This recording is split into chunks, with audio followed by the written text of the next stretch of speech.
Todos, ¿cómo les va? Bienvenidos a nuestro canal de YouTube, cordialmente. Hoy quisiera compartir con ustedes una especie de continuidad de un video anterior en el que yo hablaba acerca de la diferencia entre una acción preventiva y hacer cosas para evitar que algo malo nos suceda. Y en ese video yo mencionaba que la acción de prevenir era una acción amorosa, que surgía precisamente de una acción amorosa. A diferencia de esas otras acciones que ejecutamos para que no nos ocurra nada malo. Y si bien es cierto que no nos agrada que nos ocurra algo malo, si partimos de evitar hacer algo o hacerlo para que algo malo no nos ocurra, ya estamos actuando no desde el amor, sino desde el miedo, aunque no lo sepamos, aunque no nos demos cuenta. Y por supuesto, cuanto más tiempo pasamos viviendo desde el miedo, más difícil se vuelve poder percibir la diferencia con esa acción preventiva de la que hablaba. Voy a comentar o a comenzar a explayarme un poquito sobre lo que hoy quiero hablar, que es por qué no nos cuidamos nosotros y le pedimos a otro que lo haga por nosotros.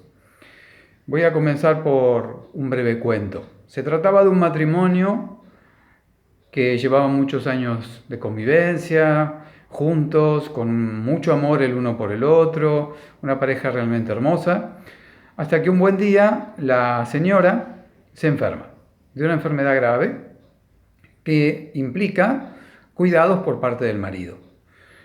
La señora, un día de estos tantos que el marido le acercaba sus medicamentos, su comida, etc., ella se la notaba angustiada, entonces el marido le preguntó qué le pasaba.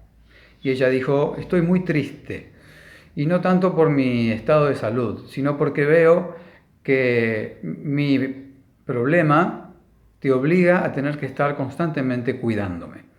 A lo que el marido respondió, no, ahí te equivocas. Yo no tengo que cuidarte a vos exclusivamente. Tengo que cuidarme yo, porque si yo no tengo el estado de salud necesario y la energía suficiente, no voy a poder cuidarte.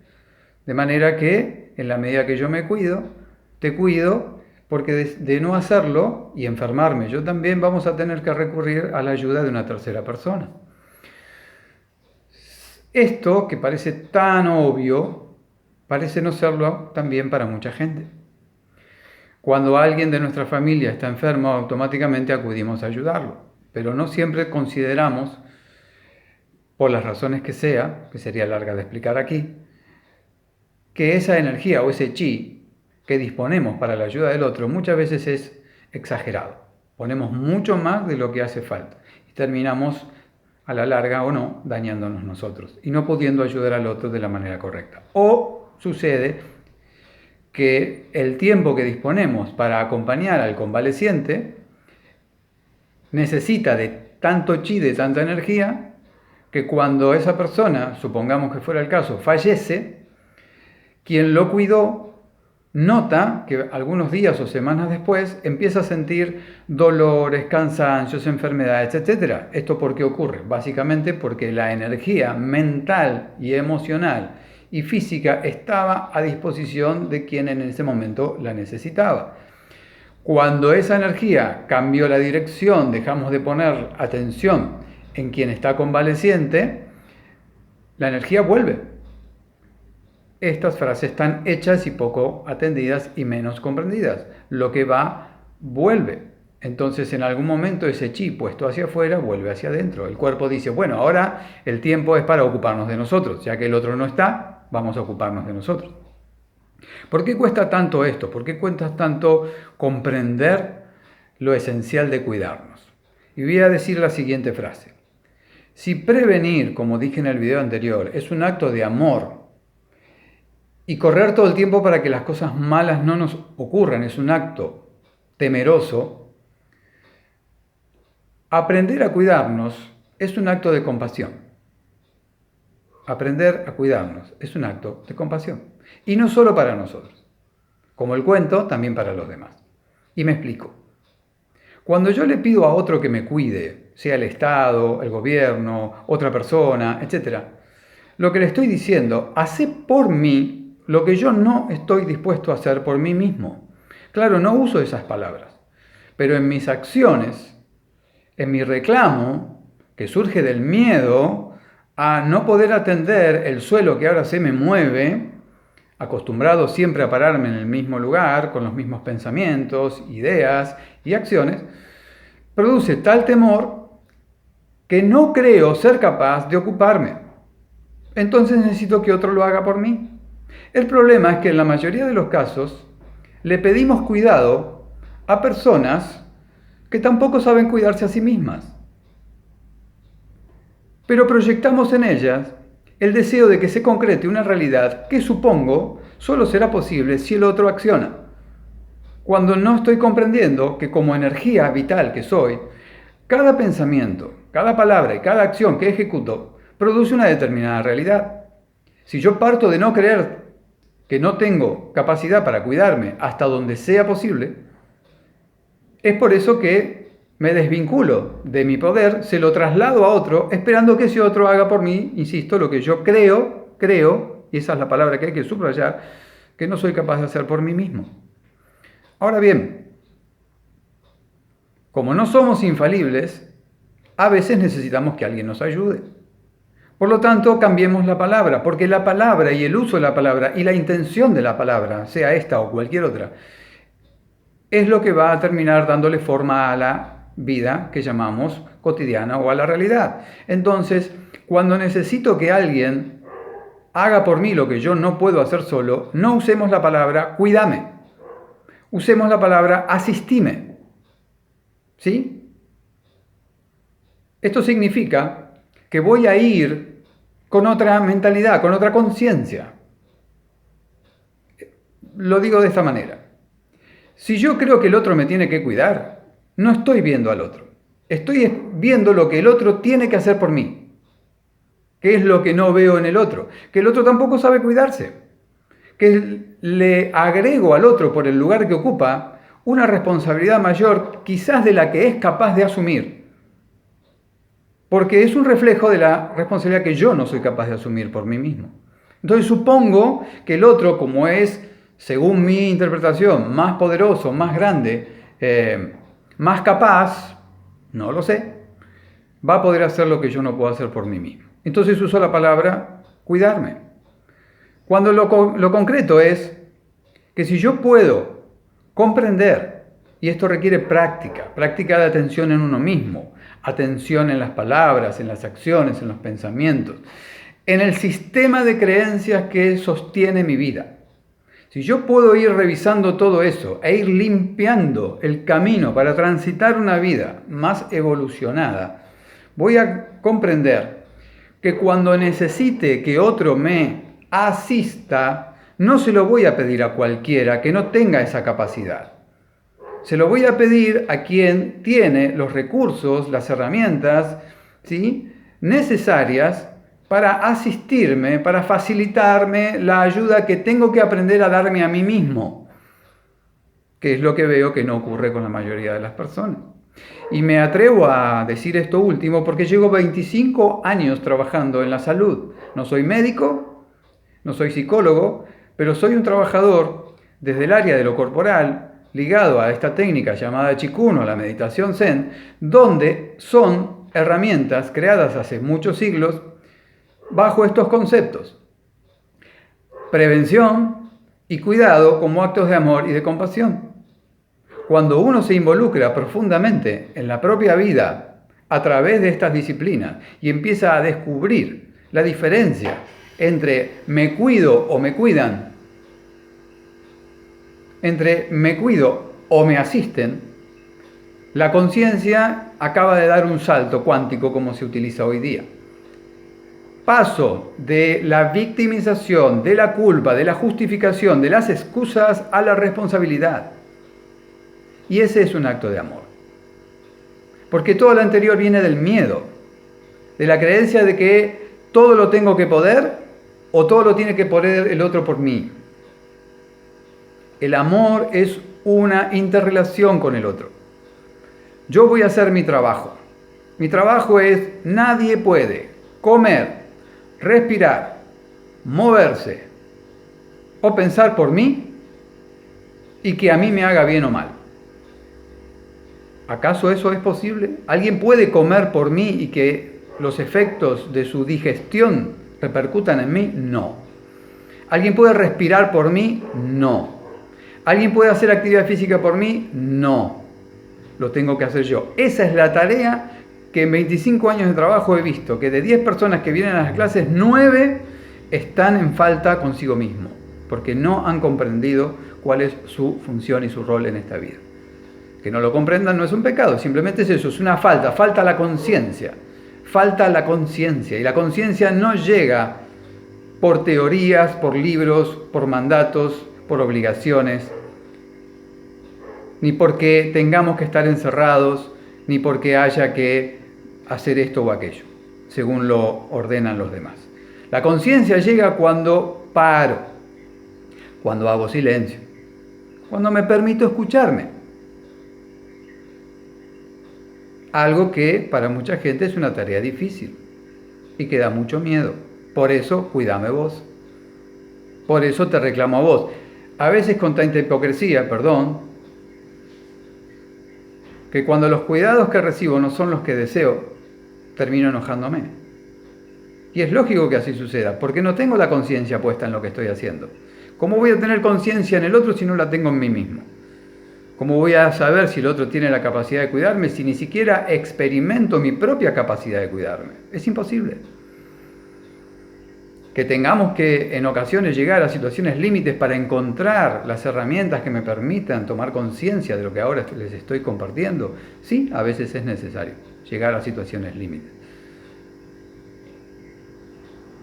Peor aún, y a veces ocurre que aún llegando a situaciones límites hay quienes fallecen sin haber comprendido nunca nada de lo que ahora les estoy diciendo. Está bien, está mal, ninguna de las dos cosas. Es lo que cada uno pudo aprender. Porque digo, si el otro es el que me tiene que cuidar, supongamos el Estado, ¿por qué no le digo al Estado, cuídame y no me vendas lácteos promocionados por mujeres para mujeres cuando sabes que es cancerígeno? No fumigues con glifosato los campos y las ciudades de personas que terminan dañando su salud y la de los demás, directa o indirectamente, incluso hasta la muerte. No me vendas comida chatarra, Estado, empresa privada, cuando es dañina para la salud por la cantidad de químicos que todos esos elementos tienen. Y así podría dar un montón de ejemplos. ¿Por qué no le pido al Estado eso? ¿Por qué el Estado no se ocupa de eso? Simple, porque hay un gran negocio económico detrás de eso. No voy a entrar por este lado, solo lo menciono. Vuelvo a nosotros. ¿Por qué frente a esas cosas no hago nada? ¿Por qué me quedo callado? ¿Por qué consumo todas esas cosas? Básicamente porque me dan placer. Porque lo que busco frente al miedo a vivir es algo que lo compense, o sea, placer. Y el placer es algo que nos agrada a todos. Y todos necesitamos de tanto en tanto. Pero no podemos vivir exclusivamente buscando placer, porque si todo el tiempo busco placer, lo que ocurre después es que cuando las papas queman, necesito que alguien me saque del problema en el que yo solo me he metido. Por esa búsqueda insaciable de placer, de diversión, de entretenimiento.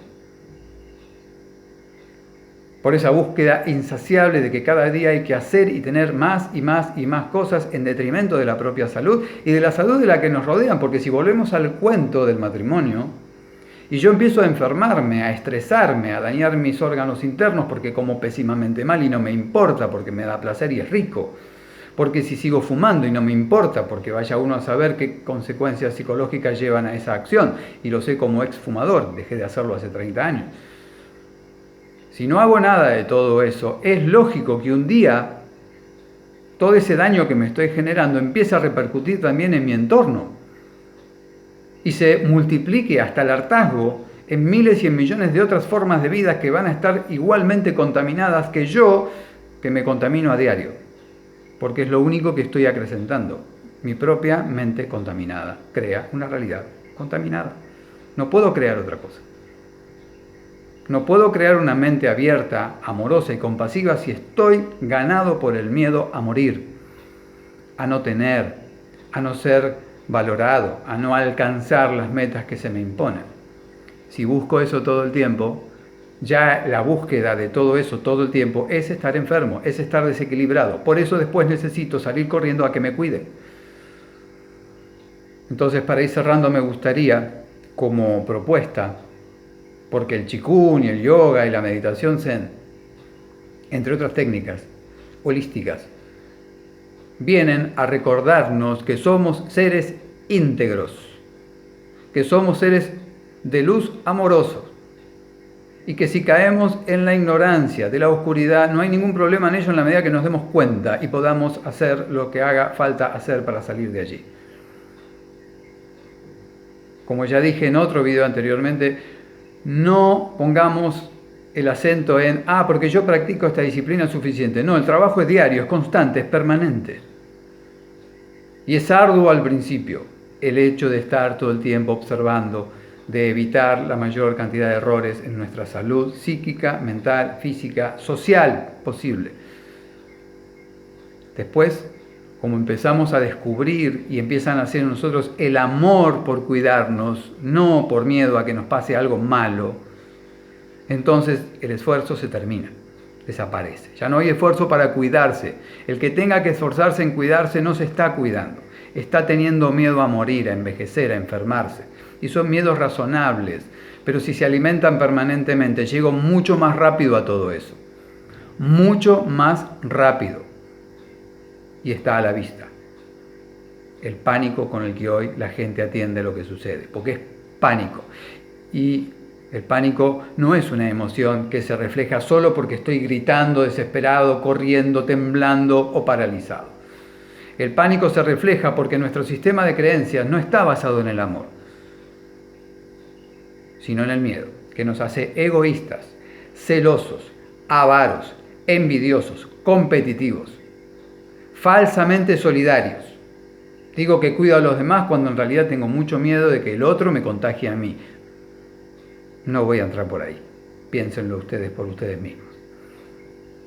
Nuestra vida está mucho más basada en el miedo que en el amor. Entonces es natural que si estoy parado en el miedo le pida al otro, quien sea, que me cuide. No, el otro no me tiene que cuidar. El otro, mientras yo me cuido, tiene que tratar de hacer todo lo posible para crear un plafón donde a la hora de yo necesitar una asistencia, el otro me la pueda brindar y trabajar juntos en equipo. Eso es vivir en el amor y en la compasión. Ni más ni menos. Todo esto se aprende practicando estas disciplinas para que a través de ellas nos involucremos con nosotros y nos conozcamos cada día un poco más para bien nuestro y de los demás. La verdadera solidaridad empieza cuando yo me redescubro en el amor. La verdadera solidaridad, el verdadero acompañamiento, la verdadera asistencia al otro es cuando aprendo a hacerlo conmigo mismo. Es muy simple y ahora sí termino. No puedo dar lo que no tengo. Yo no soy mecánico de autos, de manera que no podría asistir a alguien en ese sentido. No sé cómo arreglar un auto, apenas sí sé manejarlo. Pero sí sé hacer estas disciplinas. Sé vivir mi vida a través de estas disciplinas. Por eso puedo decir lo que digo. Asumo esa responsabilidad porque tengo la experiencia de 25 años de dedicarme a tratar de evolucionar como ser humano. Y es un trabajo que no se termina nunca. Y que amo profundamente hacer y por eso lo transmito. Ojalá comprendamos con la experiencia y la práctica al tiempo y el día que se pueda, cada uno esto. Porque recién ahí entonces estaremos creando una sociedad y una humanidad y un planeta muy distinto y digno de ser vivido y habitado.